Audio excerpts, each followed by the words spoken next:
just getting them to be a college student, you know, and they've been a lot of fun to be around. How excited are you for this new group that's coming in? I'm super excited about our young talent. David, AJ, Chris, and Jimmy all bring versatility. They're all extremely long and athletic. They can all dribble, pass, catch, and shoot. There's not a lot of liabilities from a skill standpoint. We'll see what happens when we get into the overall philosophy of playing. NCAA-wise, Ed, what can you do right now? 2 hours a week with them on the floor as a team, or is it more individual? I believe the rule right now we're doing 2, but I think the rule changed where it goes to 4 hours of on-court activity, and still 8 countable hours, but 4 of those hours now go toward basketball development. There's a lot of rule changes that are coming down the pipe, and that was a really good rule change because the other 2 hours was more agilities and stuff. But the fact that we can work with our guys more is very, very helpful. Do you get like a certain amount of practices before Italy too? No, we won't start doing that until July. Right. Yeah. But does the NCAA still allow like a 10 certain practices prior to the trip? The trip, and you can break those up however you want. Okay. What's that Emmett hold on to? Emmett is he's a full go as far as weight training. We're limiting some of his basketball stuff, but he's been in probably 90% of it. He's still not fully recovered, but his energy is getting better. He's picking up a little bit more weight. He's still got a way to go though before we'll say he's going to contribute to next year's team, because we don't know. So what could he do when you have a full team workout? A lot of shooting, a lot of 5-on-0 stuff, anything that's non-contact, so to say.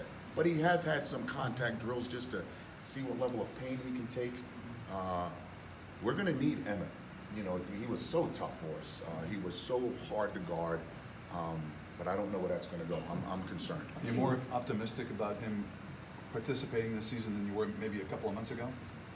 Yeah, but not too much optimistic. I mean, I don't know. I don't know. It's all a work in progress there. Chance he could run in Italy? That's our hope. Okay. That's our hope. Our hope is to try to see him if we can get him healthy enough to play in Italy, just to see what we got. Is he like 75%?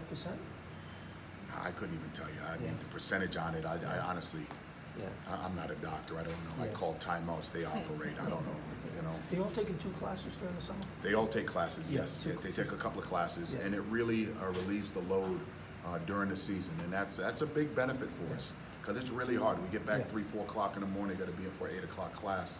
It's pretty competitive and taxing on them. With a couple of weeks, we've seen Chris, Ben, they've been back. Have they been able to meet with some of the younger players? Yeah, and they talk to them about things they would have probably done different, things to be aware of, prepare. They really talk about preparation, and getting in the gym and getting to their spots offensively.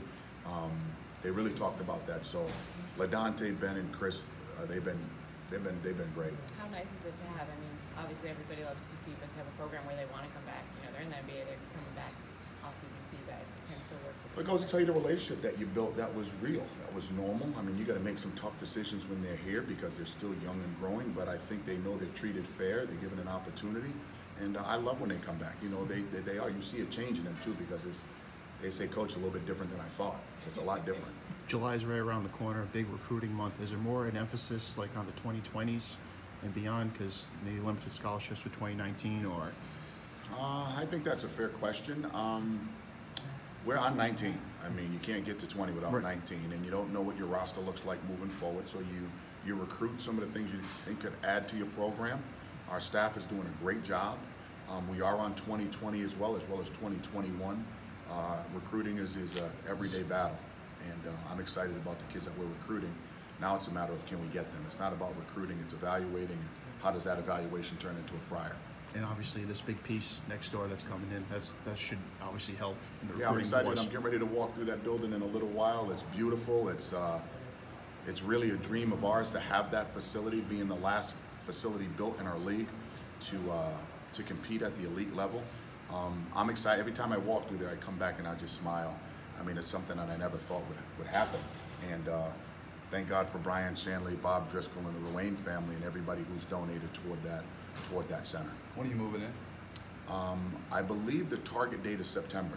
I think the grand opening is sometime in September. I don't know the exact date, but we're just a couple of months away from that being a reality. First time we talked to you since the non-conference came out, just the job that Brian did putting that together. Well, Brian's a masterful guy at the schedule. We work on it. I mean, we've already started working on next year's. We work on it every day, right up until the conversation coming out with an event that we're going to be in next year. Scheduling and recruiting are two of the biggest things you can do when you take a job. Two of the most important things nobody talks about. And scheduling is critical, and our non-conference schedule is as competitive as we've ever had it. This time of year, you can find, obviously losing seniors like Jalen, Kyron, and Rodney, guys who have been through it. Is it more this time of year you can find leaders too within like an Isaiah or an Alpha or? Yeah, we're going to need that leadership. Khalif, Emmett. Yes, I mean leaders. I think some leaders are born. Some you have to develop. Some will never become it. So you got to see who can do what under what circumstances, and when they fail, how do they respond when they're the leader. So it's all a developmental stage for them. You've been a point guard driven program for 6 years, whatever it is. Can you still play the same way with the young guys you have at the point? We're going to attempt to. If we have to make some adjustments to their skill level until they catch up to the way we want to play. I think we have some really good point guards in Makai and Malik and David. They'll do a lot of the ball handling responsibility of running our offense. But I'm excited about the defensive ability of this team. We're long, we're athletic, and we're big, like physical big. We don't have too many scrawny dudes, that are just long, lean dudes. I mean, they got some meat on their bones, and I love that style of play. Speaking of big guys, Dejour, how's he kind of progressing here? He's coming along. Dejour is coming along. We're going to need him to help us. He's athletic. He guards the rim. He's able to step outside. He's really worked on his perimeter game. But he's going to be a runner, a screener, a roller, alley-oop guy. We'll let him take a couple of shots. If he's making them, shoot the next one. But if he's not, we're going to have to find a couple other things for him to do. Sounds like Robert Williams. Yeah. He's got a little bit better touch than Robert Williams. He's not the athlete. I don't want him to shoot very often. No, but screen roll, 2-year defensive player of the year in that league. I'm excited for the Celtics, man. I was really happy to see Danny pick that because of his athleticism defensively and the way Coach Stevens coaches defense. He's gonna help. He's gonna help in a big way. Is he kind of intriguing in the sense that with big guys like Wake, to see them extend the game a little bit, he's more of a catch and lob guy right now? Is he unique in that regard, and you can kind of develop the rest of that afterwards, or? I mean, I don't know at that level. I'm more concerned with college. Me personally, I would have picked Spellman. Me personally. I mean, I like Spellman because he can stretch the floor, and that's the way the game is being played. And physically, he's strong enough to rebound in that league. That's just my personal opinion. Thanks, Coach.